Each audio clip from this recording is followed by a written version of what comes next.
What's going on, everybody? Welcome to a special edition of the Benfica podcast.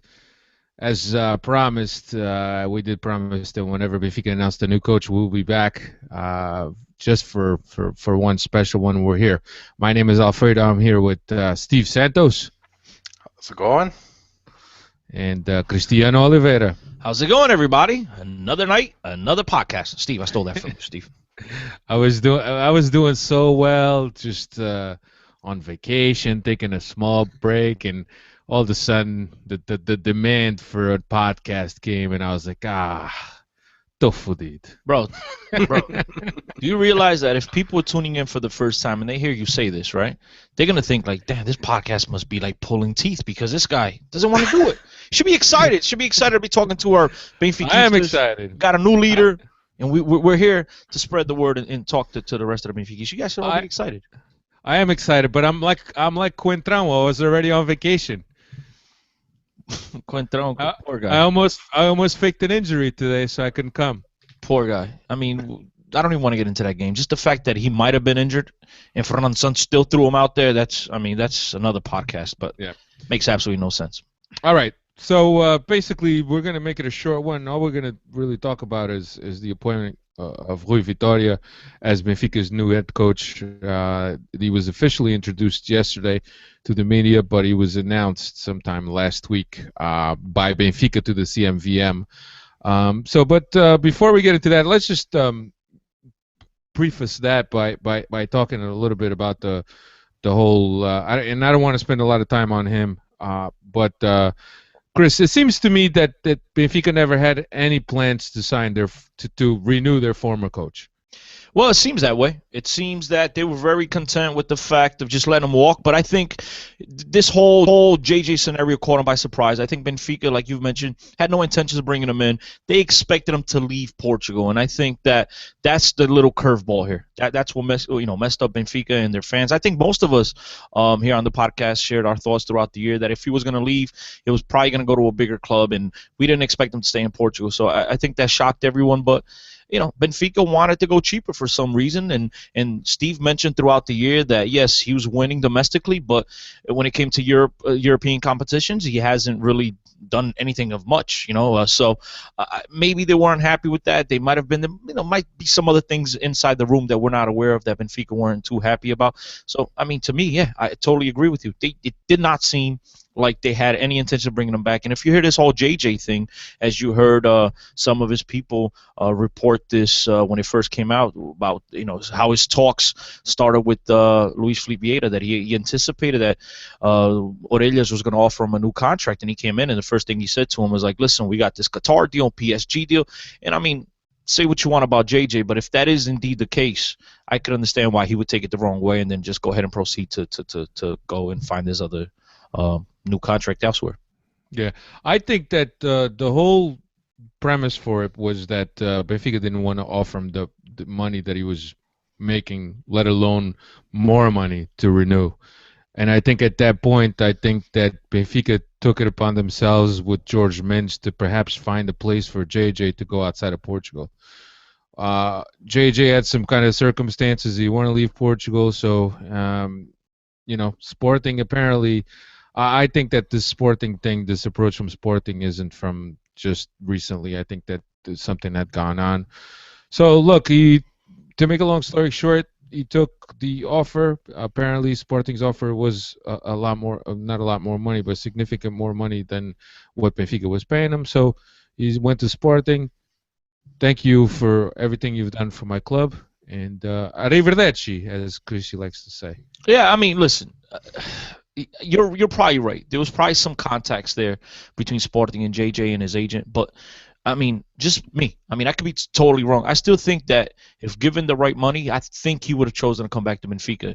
And again, if reports are true that he did go to meet up with Luis Felipe Vieira with the anticipation of being offered a new contract, and Luis Felipe Vieira starts talking about, you could go to Qatar. I mean, guys, I think all of us would be offended if that were the case. So with this, at least, I side with JJ on this part right there. Yeah. I think, Steve, what do you think, buddy? I think we had a number in our heads that we wouldn't pay more than this for JJ. The the outcome would probably be that he wouldn't take it and he would go outside of Portugal. Like you said, circumstances with his father make him want to stay in Portugal. So Sporting saw an opportunity. Maybe they even saw it way before all this started and already started whispering in his ear, and that's what happened. Um, I can't fault JJ at all. I mean, it's the club he supported as a kid. He gets to stay in Portugal and he's making more money than he ever made with us. Can't you can't fault him. I also can't fault Luis Felipe Vieira if our budget states that we can't pay him that much money anymore. You can only offer him X amount. Yeah, JJ might take it as an insult, or maybe we didn't even offer him anything and say, "Oh, look, this is on the cards elsewhere." But it is what it is. Like I said on our last podcast before the break, I said, you know what, JJ, if he goes, he has limitations. He's not a perfect coach. There's areas where he could do better. There's areas that the club has always wanted to pursue, like getting more players from the formation more players from the academy into our lineup, and that's hopefully something that we could look at now with Rui Vitoria. Yeah. And here's the whole thing. To me, too, it really did seem that after getting the club back to somewhat of a stable financial situation, which we have currently, and we have credibility that we get loans and so on and so forth, and we're a club that it's viable for investors whatsoever, so on and so forth. I just think that this time and place there's a shift from within the club to adopt another almost a way that you want to lead the club, and a lot of that has to do with paying attention to the formation and making the best out of the formation. Chris, what do you think? I disagree with that. I mean, I understand in a perfect world, you want to develop the kids, bring them up, and let them play on the first team, and then you hopefully keep some others, you sell and make some money. But to me, I mean, as a Benfiquista, I mean, I'm I was born in 1978. I got to see a couple of titles as a little kid, then I went a while without seeing titles. And to me, what JJ's brought to the club is back. You put Benfica back at the top of the mountain where they belong as o clube, nosso Benfica, man. You know what I mean? That's the feeling I get when I think of JJ. He brought us back to the top, and when they don't offer this guy the money and they suggest that he goes elsewhere, it leads me to believe that they didn't think he had anything to do with the success, because they didn't even start off the conversation with, you know what, we can't make it at 4. But we can make it at 3, for example. I don't know if 3 was their number, but I'm just saying that's the ceiling. That's the absolute max that they could go. They didn't even offer him that. It was like they had no intention of bringing this guy back. That's speculation, man. It is speculation. But the fact is, they didn't offer him a contract, Steve. So you can speculate all you want. He didn't offer him a contract. And my thing is, I hope Rui Vitoria comes in and he's able to keep this going. And I want to get the 3 and the 4 and whatever. Obviously, I'm realistic. I'm hoping it happens, but if it doesn't, it won't be devastating, because I still think, like Alfredo mentioned, Benfica, they're stabilized nowadays, unlike they were under other clowns with presidents that we had. But the one thing is this: forget this formation thing. Everybody keeps talking about formation. I don't care about formation. I care about winning titles. Benfica is not in the business of developing players for the national team, whether it's Portuguese, Brazil, Argentina, Africa. I don't care. Benfica is in the business of winning titles. And again, with the exception of maybe one or two players, majority of other guys couldn't play on this team. Chris, the fact is, whether the model that we've been working with the past few years, if it's sustainable or not. I mean, if you look at the squads that we've had for past 2 or 3 years that were really good, not this one before, but not the one that just won, but the ones before that, they were really good. And then you saw us have to lose like 7 out of our 11 starting players because we probably were living outside of our means, to say. So if the whole thing with adding the kids from your academy aren't always going to be your stars, and probably we don't have any stars. Maybe Gathers will be an absolute world beater, but the rest of the guys there are going to be your utility players, your squad players, the guys that will bleed for the shirt, guys that will know the history of the club and will give you that little bit of extra attitude that you may need in certain stages. Because we can't have a team every year like we did in 2012 and 2013 and 2013 and 2014. We can't have those squads all the time. We can't have a squad chock filled of players of that caliber. It's just I don't think it's a sustainable Steve, model, and that's what we're going after now. let's not forget those players were nobodies until they got under JJ. I mean, Chris. you had a couple of guys that had some names, but JJ developed. Think about the players that JJ has developed. And my only thing is this: look, I think we're spending way too much time on JJ. He's gone. Thank you, arrivederci, grazie for everything you've done. But let's not take away credit from this guy. Yes, he had tremendous squads, but Steve, he turned those squads into tremendous squads. Let's not forget Camacho, Kike Flores, everyone, Fernando Santos, they all had those same players. They didn't do shit with them. Okay, this guy, say what you want. Yes, he had that terrible season where we lost all three, competitions within a week or 2 weeks, whatever it was. But the guy stuck around, was able to get his team together, which would have been terribly difficult for other guys to do. He held the team together, okay, and went on to win the treble the very next year. So I just don't want anyone to come here and discredit the work that this guy has done. Yes, Luis Felipe has done a tremendous job as a president to get this club in the right headed in the right way. And right now, Steve, it's due to those players that JJ developed, those non-Portuguese, those non-formation players that JJ developed, that they were able to turn around and get $300 million, $200 million in return. It's due to those players and to the work that JJ did that the club nowadays could say, you know what? I don't need to go out and try to sign lottery tickets every year because now maybe I could develop some of my kids because I don't need to turn around and sell Gets for $30 million. I don't need to turn around and sell Guzu within the next 6 months for $15 million because we're not that bankrupt at the moment. Well, are we or aren't we? But wait, Chris. Maybe I can't answer that. Chris, but maybe it took for us to go through that time period where we had to boost up players and sell players by increasing their value to get to the time where we are now. That's what I just said. I think that there's a considerable investment being made in the Caixa Futebol Campos, and it's a shame that you're burying all this money in the Caixa Futebol Campos and you're not being able to reap the rewards that this place is creating. That's fine, but you know what? I'm gonna stick with this. Time will tell all. And with the exception of a guy that we try not to mention his name here on the podcast because it brings sadness to all three of our hearts, and that's Bernardo. With the exception of him and Andre Gomes left early and whatever, but those might be the only two guys that you really lost from the Caixa, Seixal, Caixa Futebol Seixal, whatever, that really would have mattered. And at the time that both of these guys left, neither one of us here, okay, could have made the argument that these guys should have been starting at Benfica at the time. But they were 21 years old, Chris. You can't expect them to, or 20 years old. You can't expect them to have starting positions. That's fine. We're going in circles here. Okay. Those kids were sold for $15 million without ever even getting a chance to play for the first squad properly. If we didn't need money, we would have held on to them for another year when they could break into the squad and get 30 or 40. Money was needed, or else that would not have happened. All right, let's not get into a big tangent here. Let's move on to the next one. So we lose JJ. All of a sudden, there's a huge thing going on with who's going to be the next coach. There was strong talk that Vitoria was going to be our next coach, especially because Guimarães had confirmed that there were some talks and some questions and some phone calls being made, some inquiries. But then all of a sudden, Marco Silva.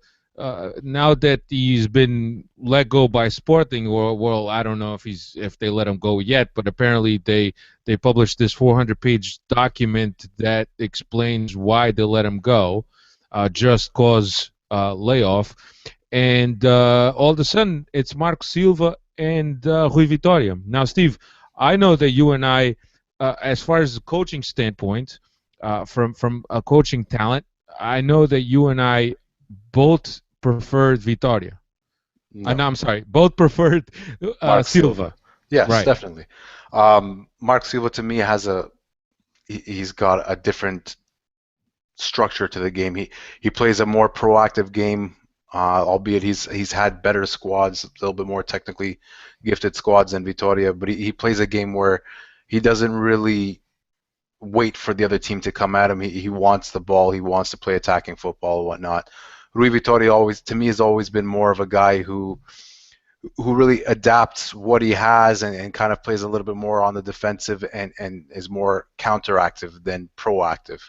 Uh, but there's another angle that we have to look at, and if you do hire Mark Silva at this point, it's too much of a reactionary move towards what's going on at Sporting, and it isn't really a move made in Benfica. It's a move kind of made out of circumstance of what happened in another club, and then it almost makes it will make that whole Jesus versus Silva, Sporting versus Benfica thing way too important, way too much in the forefront when it really shouldn't be that way. We should decide who our coach is based on merit, based on who we want, not based on the way things played out. So I can kind of see, I could see the reason why we went with Vitoria. There's obviously a whole bunch of other reasons, but based on Mark Silva versus Rui Vitoria, I could see the deciding factor being that you don't want to start this eternal drama that's already obviously there between Benfica and Sporting, but you want to distance yourself from that. I don't think Silva was ever in consideration, to be honest, guys.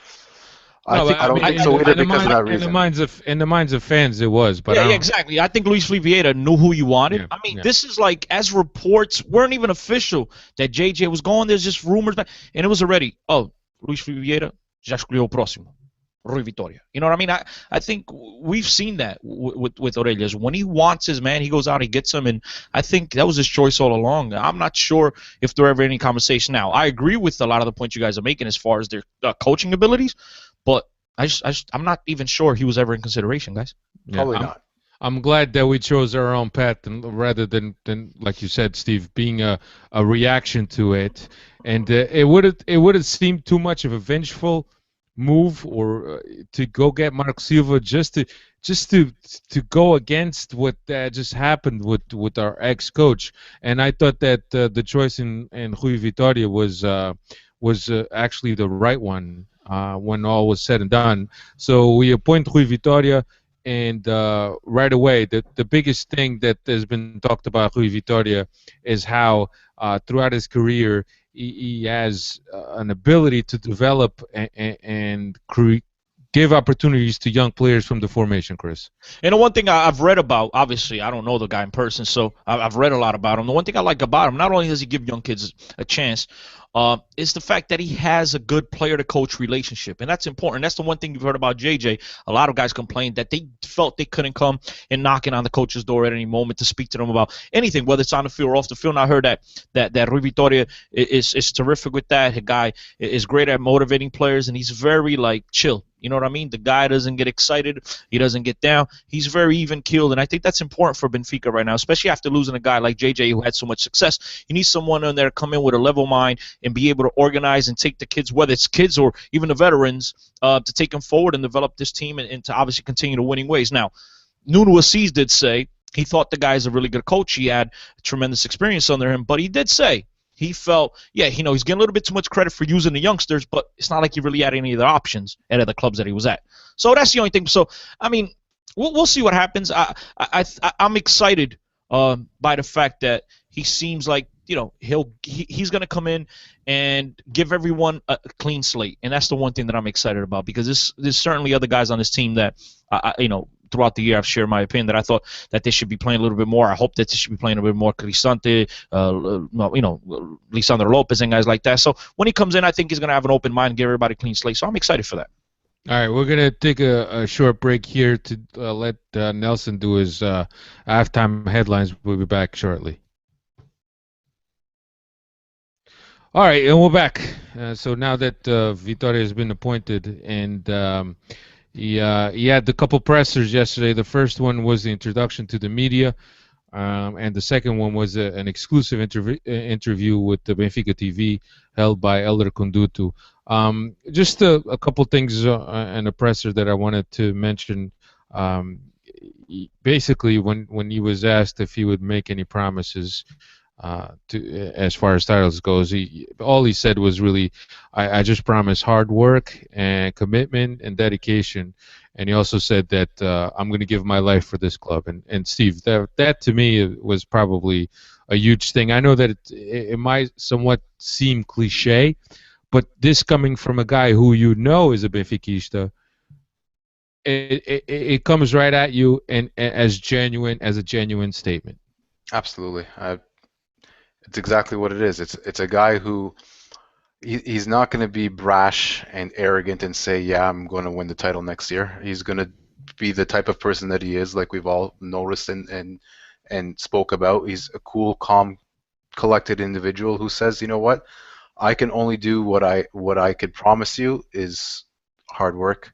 I'm going to do everything I can for this club. This is the club of my heart, et cetera, et cetera." So you got to commend him for that. He didn't come out and really big himself up and say, "Yeah, because of me, we're going to do this and do that." And he took a different approach, which knowing a little bit about the man, you could never really expect something different from the guy. Yeah. Absolutely. And Chris, the other thing that he also said, he's not a fundamentalist, meaning he's not going to just get to the club and just change everything to what he believes in, but he's going to take everything that he feels was done positively throughout these years and just build up on it. As he should. As he absolutely should. I mean, if it's been working for the club, why change it? You just want to add your influence into the team, and I think he plays a different system and different style than JJ plays, and that's something that I actually wanted to ask Steve about. You know, what his thoughts were on I don't know if you're going to ask him this, Fredo, and if you are, I'm used to cutting you off, so so I'm used to beating you to the punch. But Steve, I mean, how do you feel about Benfica changing their formation from a 4-4-2 to a 4-3-3? I'm not a fan of it, so I just want to throw that out there. He's not. He already has. I don't think he's going to directly do it. He said out in his press conference. He said he's going to like Alfredo said. He's going to keep what has worked. He's obviously going to look at the idea of changing systems within different games and different contexts. Which, if you look at that, that's going to be maybe Champions League games and whatnot. I honestly don't think he's going to change to a proper 4-3-3 in the league. Very early to say. But I just don't think so. I think you'll see a variant of a 4-2-3-1 with Jonas in that hole behind the striker, and it'll look very similar to what it did last year. To be honest, that's my idea. I don't think he's going to come in and revolutionize everything that JJ's already worked with. I don't want to see a 4-3-3. I'm not a fan of the 4-3-3. No. When you have the players for it, yes, I can see it, but and like you said, in certain games, as any good coach would do, man. I mean, you can't just be stubborn and play your way every single time. Sometimes you have to adapt to the system and to the other team. So I commend him for saying that out loud. But as far as sticking to the 4-3-3, I've never been a fan. I know some teams play it beautifully, but if you don't have the horses, I'm not a fan of it. Yeah. The other thing that he was asked about also was the process with Maxi's renewal. And Chris, he said that he was very aware of the whole process of everything that was going on. And the other thing that he also said is that he hopes that the 8 years that he hopes that Maxi has spent at Benfica weighs heavily on his decision.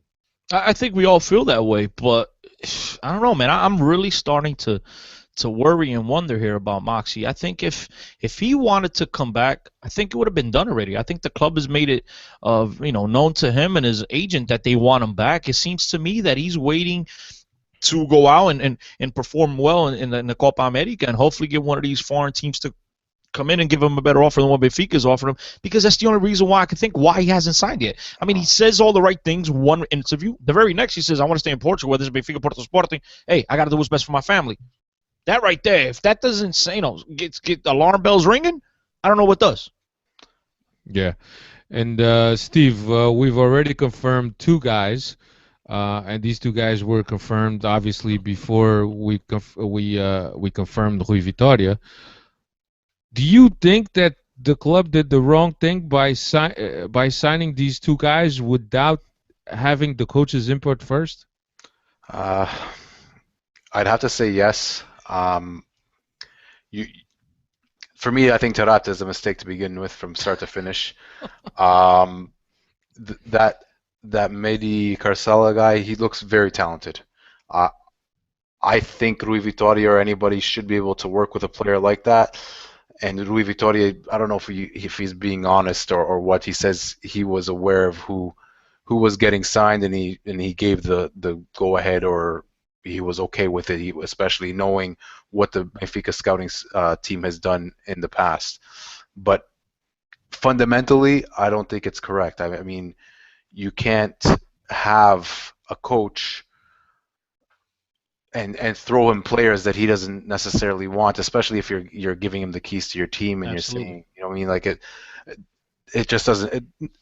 On the whole, it doesn't work. But to me, I don't think that Carcella at least is a mistake based on what I've seen of the kid. He seems extremely talented. I think we're going to make good use of him. The Taarabt guy, Rui Vitoria, is being known as a more psychological type coach. He's got a different approach, like Chris said earlier, with the players than JJ. He's not really that disciplinarian. That he doesn't have that bit of cockiness that JJ has. He's got a different approach. So maybe he will have a better rapport with Taarabt, and maybe he will get something out of this guy. But I still think it was a mistake to sign him, and an even bigger mistake to not really give Vitoria a proper say in whether or not we sign him. See, here's the thing, and I know, like our boy Chalkboard Steve would say, Chris, that's pure speculation. And I tip my cap to you, sir. You are correct. But I will speculate, okay? And that is that Benfica had been in conversation with Rui Vitoria, but for like, what, 3 weeks now to a month? I like to think that they ran this by him. You know what I'm saying? No, not just force. Not true. Not true. So you telling me they spoke to him on Sunday? He was, and they presented him on Monday. Is that what you're telling me? He was asked when he was contacted by Benfica, and he said he was contacted by Benfica on the 5th of June.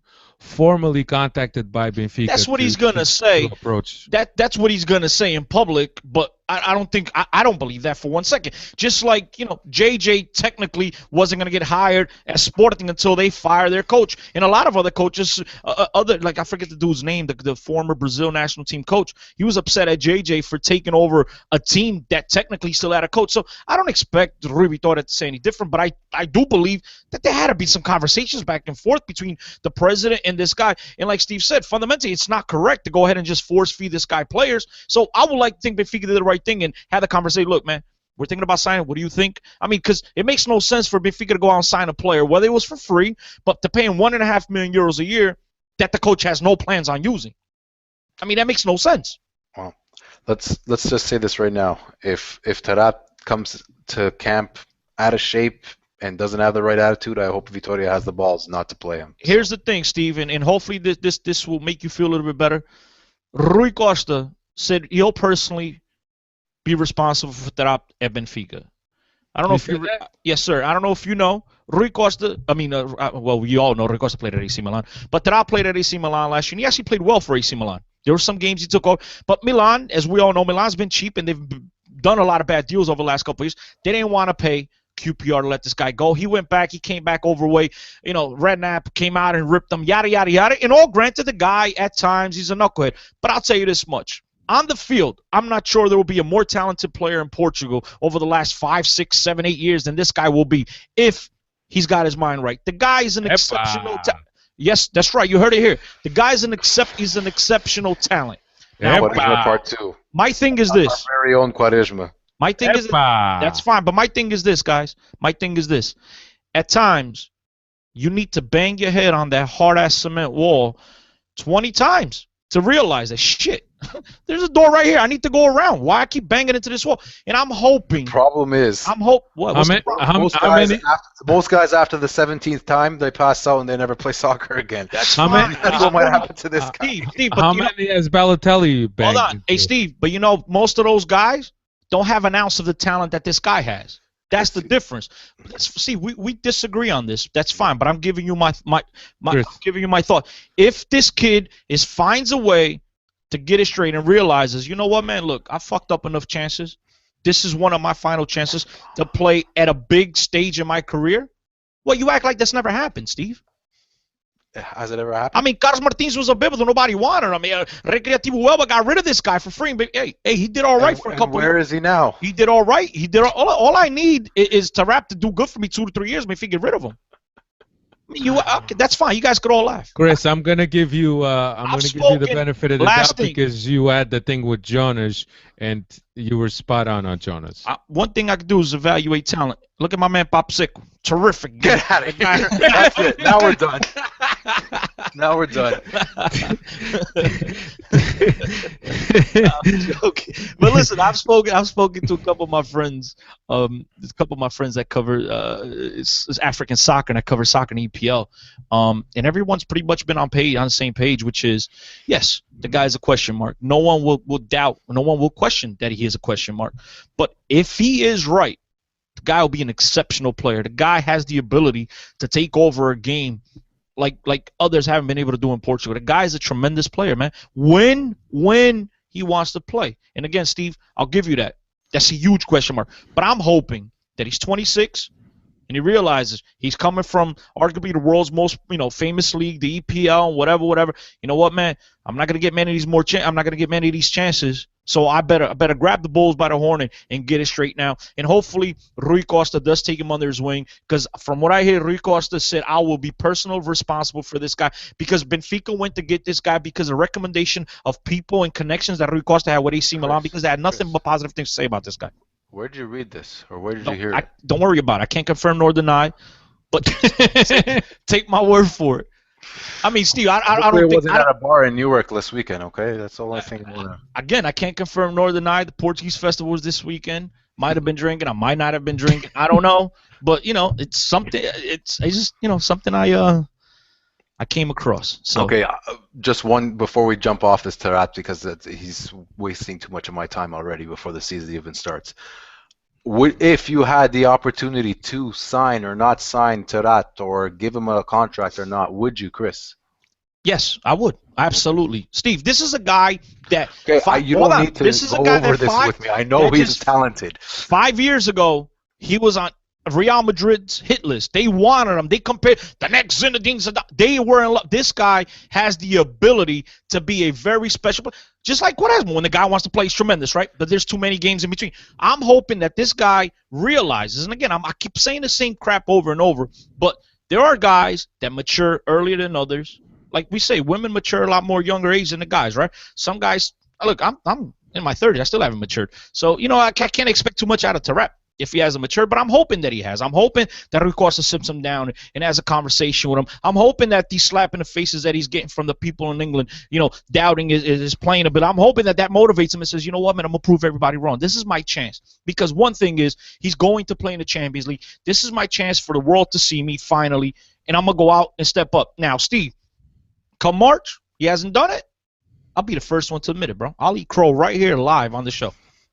But if I'm right, I'm right. But I would like to think the guy has a special ability, and that's the reason why he keeps getting chance after chance after, because he is special.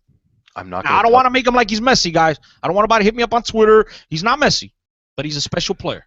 Chris, I'm not saying he's not special. I just would not have risked it. That's my Steve, for free, Steve. For free, and paying him 1.5 million that I could be paying Maxi, maybe that would keep Maxi with us, and a player that I know will produce. I much prefer to do that. But I don't think Benfica would do that bad of business. I don't think Benfica that dumb to say, you know what, I'm gonna pay this guy 1.5 and let Maxi walk. Come on, guys. I mean, I like to think Benfica is a little bit more calculated. I like to think that they think a little bit, they think through the process through. I mean, I don't think they're that dumb. Now, whether it's 1.5, whether it's 1 million, if this guy is right, he'll be a spectacular player for Benfica. And I think in time, it'll all tell. But right now, yeah, you guys are right. I can't really say much besides the fact that everywhere he's gone, he's had games, spectacular games. And then, guys gosta to say it on oitava. But wait, I'm hoping that, again, 26, matures. Hoping to get some cigana pregnant in Portugal and...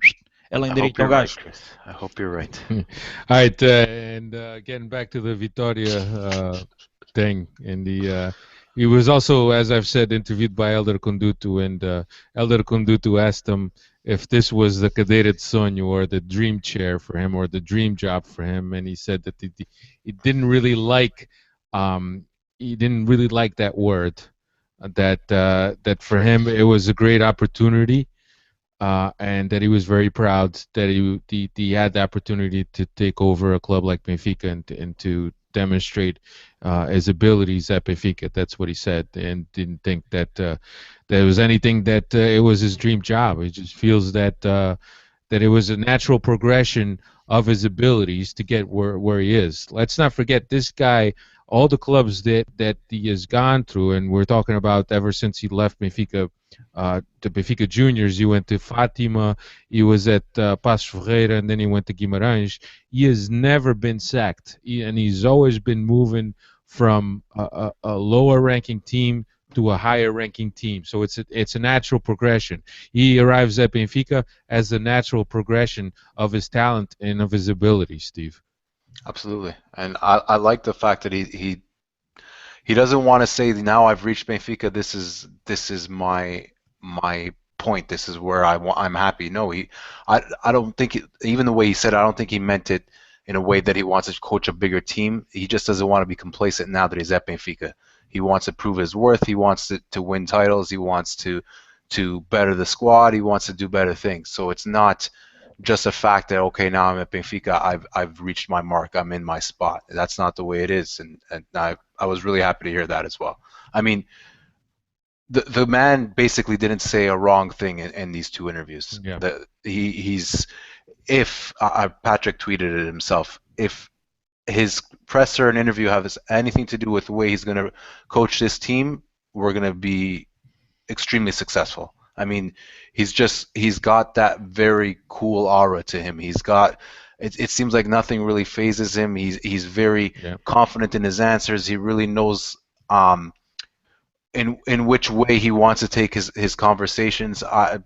If he can coach as well as he could speak, we're in good hands. How's that sound? Well, here's one thing. First thing, Adel Taarabt used to be Patrick's favorite player. Moving on to Rui Vitoria, or something like that. He tweeted at me something like that. And Rui Vitoria, of course, he said all the right things. Let's not forget, guys, JJ used to say, we'll see you to the Benfica pa un grande. Look where he wound up.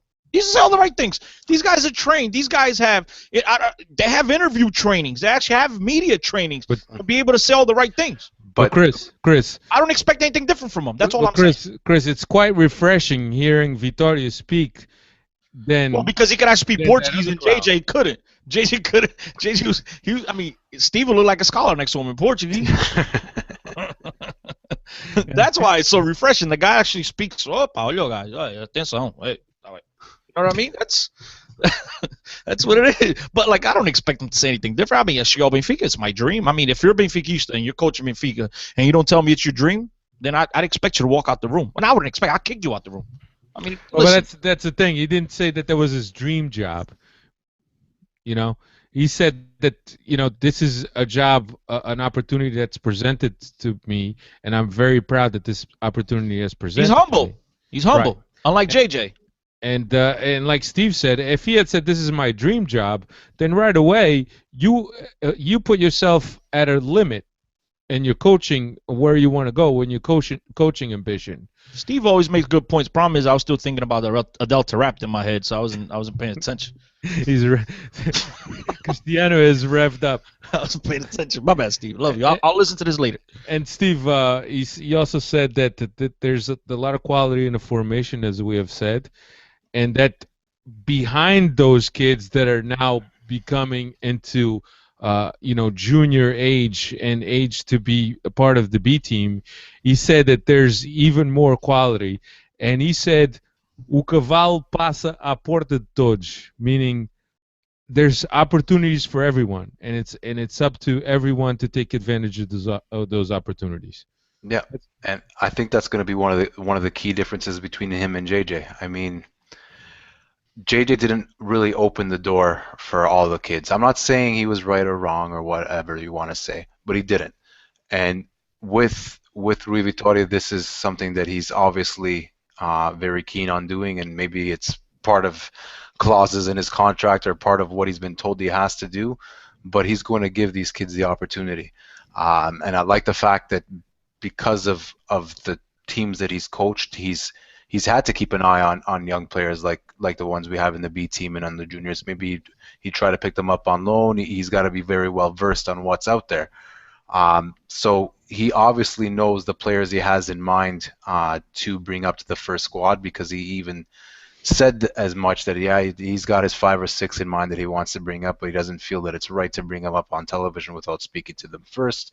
So I'm in that sense, I'm happy to see it because to me, it's always something that I wanted to see. I'm not saying that we have 5 or 6 players that should be in the starting 11, but I have always been a firm believer for at least the past 2 or 3 years that we've had players at the Seychelles that had a spot within the 25, 26 players that get called to the first team. I mean, there's no need for us to be signing Bebej. There's no need for us to be signing Candeias and players of these likes, or even having players Luis Felipe.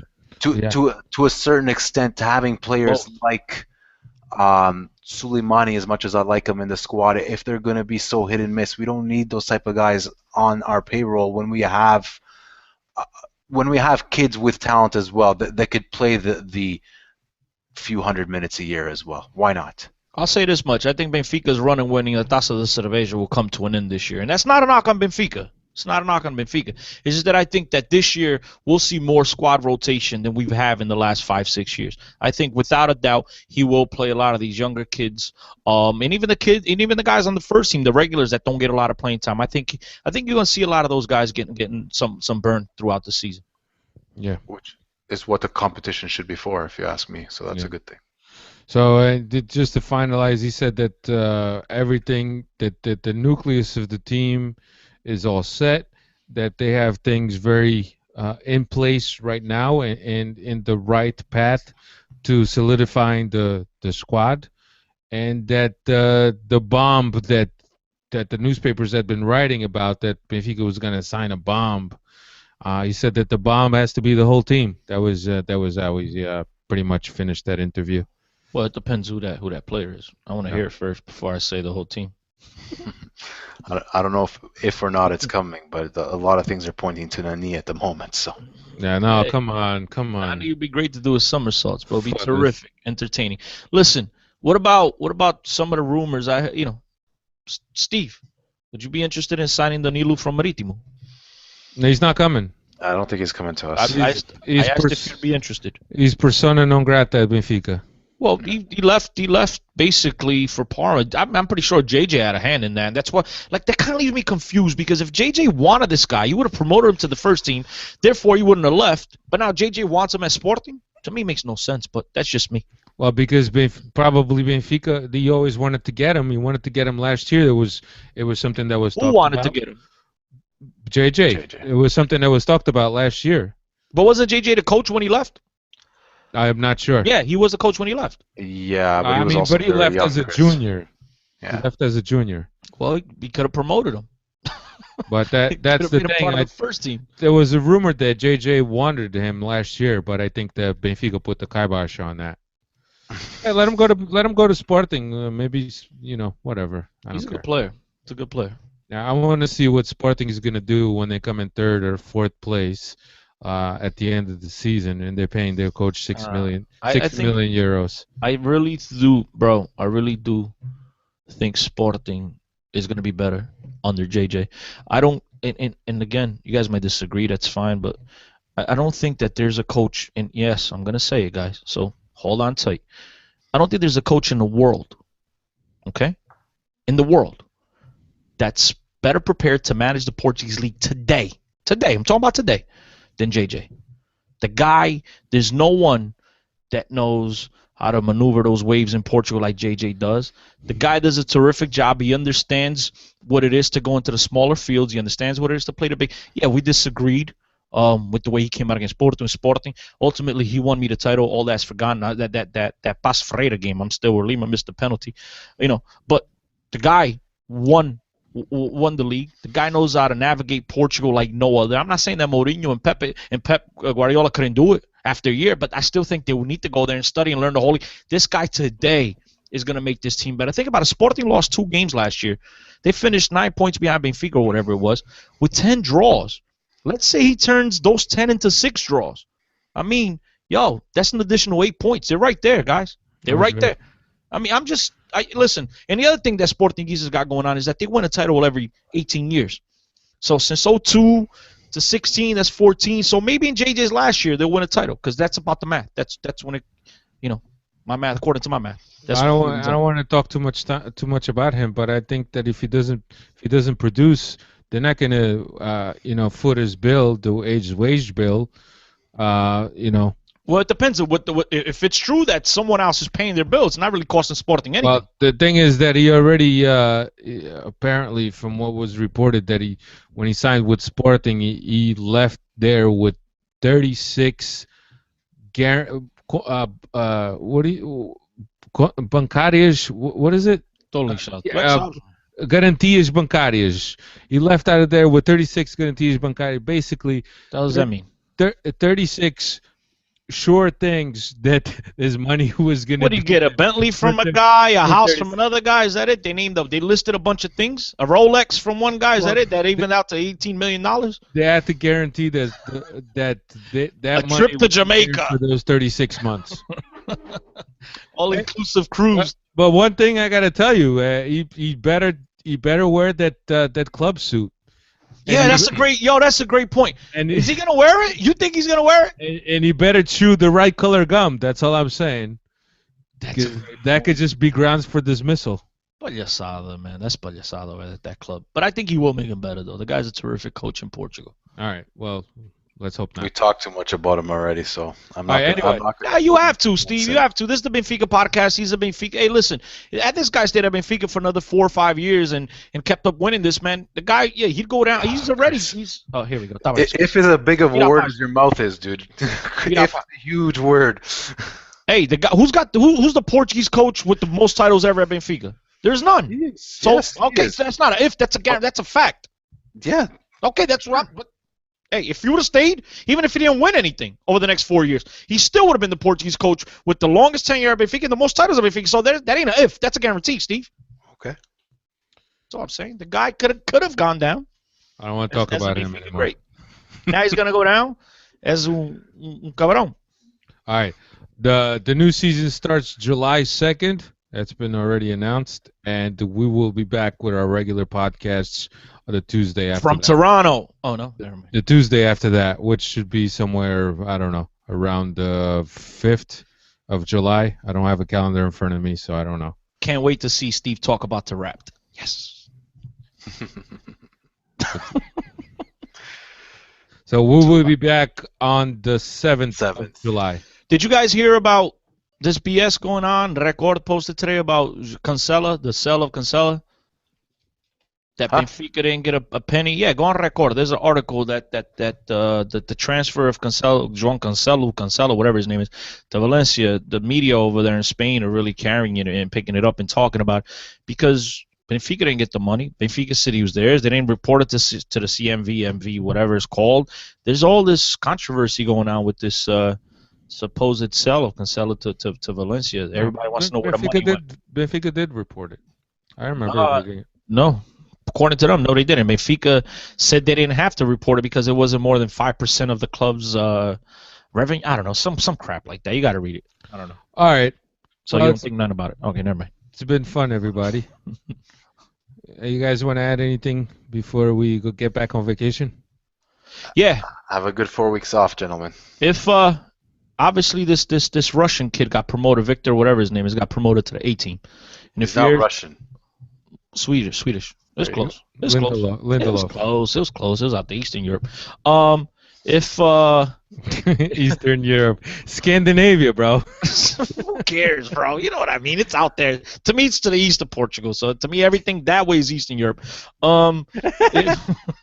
If it is true that he is, that he is going to be a part of the A team, the first team next year, and reports are that Cesar or Lisandro, one of them will leave.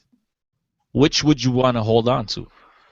No, I think I thought we had this conversation already. We all want to hold on to Lisandro. Lisandro, yeah. Okay. I thought we did, but maybe it was not on the podcast. I'm thinking that Luisão's got one more year. Yeah, same. What about Lima to China? He can go. See that. Yeah, he can go. And who replaces him? Tarat?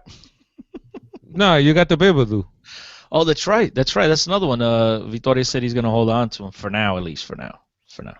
We got to know. We're deep. Nelson Oliveira's back. Preseason talk. You can have him Gotta too. love it. Steve's gonna book off for the next month and a half talking All right. about I yanked my teeth and I can't talk. All right, guys. Olho, guys. This is like that. I thought you busted out them rave sticks. I thought you were about to. No, this is that thing from Men in Black. Just forget about forget about JJ. Did you ever watch that one? Not me, Nah, man. man, nah. You haven't watched Men in Black? You never watched Men in Black? No. Steve, I'm with Oh, you. that's the I didn't want. All right. Arrivederci, everybody. I'll talk to you on July the 7th. Well, we'll talk to you on July the 7th. We will be up in Toronto. If you guys are interested, we'll also be up in Jersey. Up in Jersey, we are in Jersey.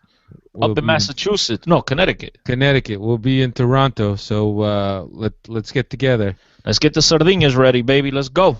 In the broa. Don't forget the broa. You can't have sardines without broa. That's right. Well, maybe you could, but you better have it.